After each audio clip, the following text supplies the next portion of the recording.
Good morning. Thank you, Chairman Stile. Let me also begin by offering words of remembrance for both the victims of 9/11 and the first responders who responded, and to always thank all of America for its response in defense of New York. I was in New York City on the day of the attacks, and I knew firsthand the horror that that day brought. So I want to thank everyone for keeping all the victims and first responders in their prayers.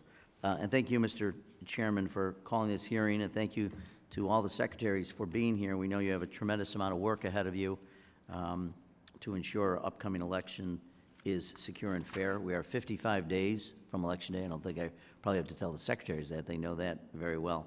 In 10 days, ballots will be sent to military and overseas voters, and soon states will begin mailing out their absentee mail-in ballots. And as the secretaries here know, better than anyone, preparations are well underway for early and Election Day in-person voting. The 2024 election is here. Undoubtedly, there are many challenges ahead.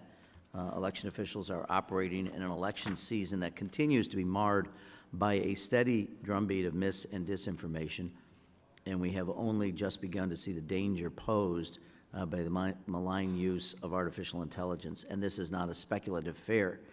In Michigan, as Secretary Benson knows all too well, a Republican candidate for Congress used an AI-generated audio of Martin Luther King Jr.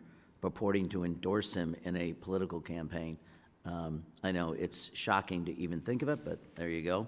In New Hampshire, an AI-generated audio of President Biden was used to call voters and discourage them from participating in the presidential primary in that state.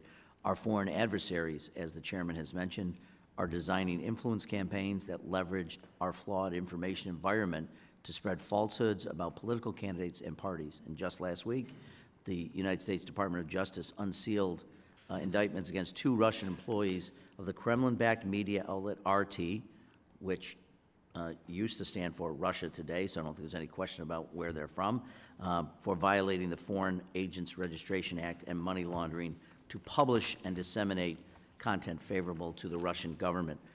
And separately, the DOJ seized more than 30 web domains that were part of a broader ongoing effort by the Russian government to interfere in and influence the 2024 election and American public opinion. On top of this, domestic actors continue to spread lies and disinformation about the voting process and the security and integrity of our elections, and 4 years later, continuing questioning the results of the free and fair 2020 election. And for months, we have heard the former president and others refuse to say whether they will accept the outcome of the election or condition their acceptance with an "if they are free and fair," which undermines Americans' confidence that our elections are, in fact, fair and secure.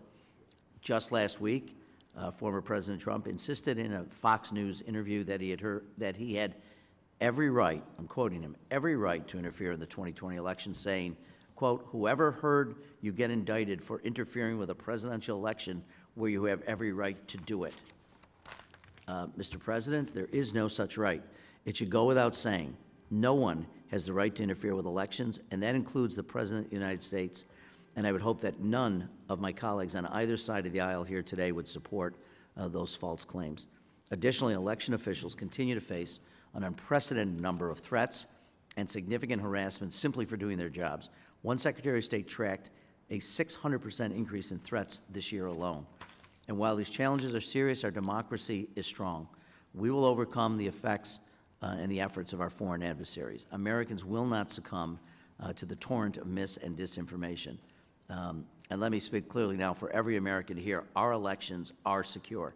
There is, however, more work for Congress to do. Election officials take on the essential but often thankless task of running elections and face increased threats with too little and inconsistent funding from Congress.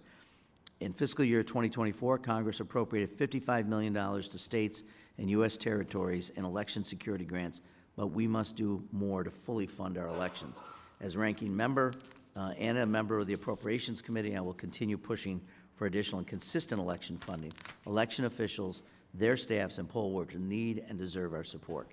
And voters deserve truthful information about when, where, and how to register and how to cast their ballots, and they deserve truthful information about the integrity of our elections. So providing support and accurate information will show election workers that administer that we're supporting them.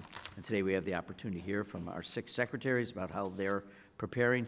Democracy is on the line this November, and each of you is critical to that success. And we have to continue fighting to protect our elections and those that run them.